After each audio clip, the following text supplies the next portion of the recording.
नमस्कार। कभी सोचा है कि भारत, जो अब दुनिया का सबसे ज्यादा आबादी वाला देश बन चुका है, अपनी इतनी बड़ी जनसंख्या को संभालता कैसे है? आज हम भारत की जनसंख्या की इसी दिलचस्प कहानी को समझेंगे कि लोग कहाँ रहते हैं, ये आबादी इतनी बड़ी कैसे और हमारे भविष्य के लिए इसका क्या मतलब है। देखिए, ये सिर्फ बोर्ड परीक्षा के लिए ही नहीं, बल्कि अपने देश के दिल को समझने के लिए भी बहुत जरूरी है। तो चलिए सीधे सबसे बड़े सवाल पर आते हैं। जब भी हम भारत की आबादी के बारे में सोचते हैं तो एक सवाल हमेशा मन में आता है, क्या ये एक वरदान है या एक अभिशाप? देखिए, इसका जवाब हाँ या ना में देना मुमकिन नहीं है। जैसे जैसे हम इस सफर में आगे बढ़ेंगे, हम उन सभी पहलुओं को जानेंगे जो एक सही राय बनाने में हमारी मदद करेंगे। इस पूरी कहानी को समझने के लिए चलिए एक सफर पर चलते हैं। सबसे पहले हम देखेंगे कि भारत के लोग कहाँ-कहाँ रहते हैं और क्यों कुछ जगहें दूसरों से ज्यादा भरी हुई हैं। फिर हम थोड़ा टाइम ट्रैवल करेंगे और देखेंगे कि हमारी आबादी इतनी विशाल हुई कैसे। उसके बाद हम अपनी सबसे बड़ी ताकत यानी हमारे लोगों को थोड़ा और करीब से जानेंगे। और आखिर में हम भविष्य की तरफ देखेंगे और समझेंगे कि आगे का रास्ता क्या है। तो ठीक है, हमारी यात्रा का पहला पड़ाव जनसंख्या की पहेली। जरा सोचिए कि भारत एक बहुत बड़ा घर है, तो क्या सब लोग हर कमरे में बराबर बराबर फैले हुए हैं? बिल्कुल नहीं। कुछ कमरे तो खचाखच भरे हैं, जबकि दूसरे कमरे लगभग खाली पड़े हैं। चलिए पता लगाते हैं कि ऐसा क्यों है। जरा इस आंकड़े को देखिए, ये सच में चौंकाने वाला है ना। देश की 76% आबादी, मतलब 3/4 से भी ज्यादा लोग सिर्फ 10 राज्यों में रहते हैं। ये कुछ वैसा ही है जैसे एक बहुत बड़ी पार्टी में ज्यादातर मेहमान हॉल के बस कुछ कोनों में ही जमा हो गए हों। तो सवाल ये उठता है कि इन राज्यों में ऐसी क्या खास बात है। अब बात करते हैं जनसंख्या घनत्व की, मतलब एक छोटे से एरिया में कितने लोग रहते हैं। और यहाँ का अंतर तो हैरान कर देने वाला है। बिहार में 1 स्क्वायर किलोमीटर में 1100 से ज्यादा लोग रहते हैं। सोचिए कितनी भीड़ होगी। लेकिन वहीं अरुणाचल प्रदेश में उतने ही बड़े एरिया में सिर्फ 17 लोग। ये जमीन आसमान का फर्क हमें बताता है कि संसाधनों पर, नौकरियों पर और हमारी जिंदगी पर कितना अलग अलग दबाव पड़ता है। तो आखिर ऐसा क्यों है? देखिए, ये सब कुछ इस बात पर आकर टिकता है कि लोग रहना कहाँ पसंद करते हैं। जाहिर सी बात है, लोग ऐसी जगह चाहेंगे जहां जमीन उपजाऊ हो, पानी भरपूर हो और जिंदगी थोड़ी आसान हो, जैसे कि हमारे गंगा के मैदान। इसीलिए तो वहां इतनी भीड़ है। दूसरी तरफ उबड़-खबड़ पहाड़ों में, सूखे रेगिस्तानों में या घने जंगलों में जिंदगी बहुत मुश्किल है, तो वहां लोग कम रहते हैं। और हाँ, एक और जरूरी चीज है, पैसा। शहर और इंडस्ट्रियल एरिया एक चुंबक की तरह काम करते हैं, जो नौकरी की तलाश में लोगों को अपनी ओर खींचते हैं।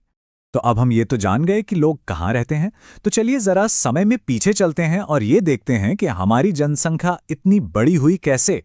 ये कोई रातों रात नहीं हुआ। ये तो एक नाटक की तरह है जिसके 4 अलग-अलग एक्ट हैं और हर एक्ट की अपनी एक अलग कहानी है। इस टाइमलाइन को हमारी जनसंख्या की एक रोलर कोस्टर राइड समझिए। देखिए, पहले फेज में 1921 तक सब कुछ स्थिर था। बहुत बच्चे पैदा हो रहे थे, लेकिन दुख की बात है कि हेल्थ सुविधाओं की कमी से बहुत लोगों की जान भी जा रही थी। फिर आया दूसरा फेज 1951 तक।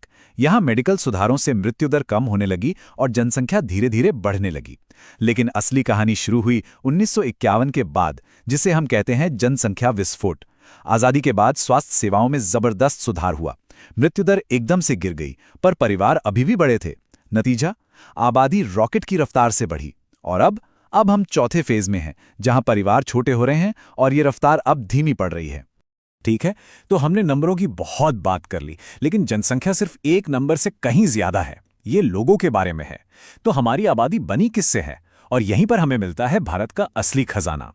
देखिए, जनसंख्या संगठन को समझना कुछ कुछ वैसा ही है जैसे किसी क्रिकेट टीम के लाइनअप को देखना। टीम में कितने युवा और जोशीले खिलाड़ी हैं, कितने अनुभवी खिलाड़ी हैं और कौन क्या भूमिका निभाता है। ठीक उसी तरह जब हम अपनी आबादी की उम्र, लिंग और उनके काम को समझते हैं, तो हम असल में अपने देश की ताकत और कमजोरियों को समझ पाते हैं।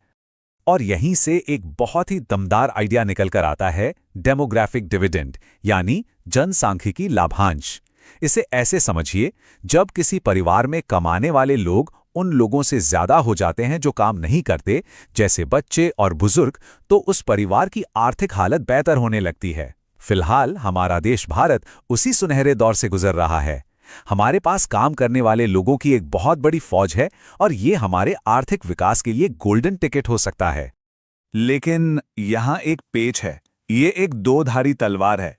काम करने वाले लोगों की इतनी बड़ी फौज का होना बहुत अच्छी बात है, पर तभी जब उनके पास करने के लिए काम हो।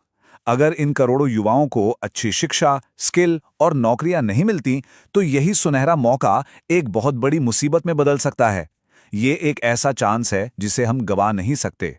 तो सवाल ये है कि हम इस सुनहरे मौके का फायदा कैसे उठाएं और आने वाली मुसीबत से कैसे बचें। चलिए हमारे आखिरी हिस्से में चलते हैं और देखते हैं कि इसके लिए क्या योजनाएं बनाई गई हैं। देखिए, साल 2000 में भारत ने एक बहुत बड़ी योजना बनाई थी। इसके 3 बड़े लक्ष्य थे।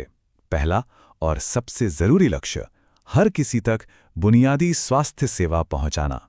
दूसरा, मीडियम टर्म लक्ष्य, परिवारों को औसतन 2 बच्चों तक सीमित करना। और तीसरा, सबसे बड़ा और महत्वाकांक्षी लक्ष्य, 2045 तक हमारी जनसंख्या की बढ़त को पूरी तरह से रोक देना, उसे स्थिर कर देना। और ये योजना सिर्फ नारों और वादों तक ही सीमित नहीं थी।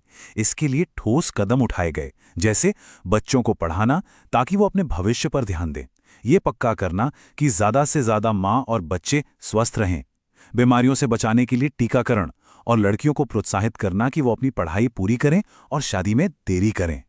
ये सब मिलकर एक ज़्यादा स्वस्थ, ज़्यादा पढ़ी लिखी आबादी बनाते हैं। और आखिर में छोटे परिवार। और अब आती है बड़ी खबर, ये योजना काम कर गई। ताज़ा सर्वे के मुताबिक भारत की टोटल फर्टिलिटी रेट अब सिर्फ 2.0 है। ये उस 2.1 के रिप्लेसमेंट लेवल से भी कम है जिसके बारे में हमने बात की थी। पता है इसका क्या मतलब है? ये एक गेम चेंजर है। इसका मतलब है कि हमारी जनसंख्या की जो रोलर कोस्टर राइड चल रही थी वो अब समतल होने वाली है। तो घूम फिरकर हम वहीं आ गए जहां से हमने शुरू किया था, वरदान या अभिशाप। जैसा कि हमने देखा, जनसंख्या वृद्धि की चुनौती अब काफी हद तक नियंत्रण में है। अब असली चुनौती हमारी युवा शक्ति का सही इस्तेमाल करने की है। सवाल अब कितने का नहीं रहा, सवाल अब कैसे का है। हम अपनी इस अविश्वसनीय मानव क्षमता को एक ऐसे मौके में कैसे बदल सकते हैं जो भारत को आगे ले जाए? इसका जवाब सही शिक्षा, स्वास्थ्य और रोजगार के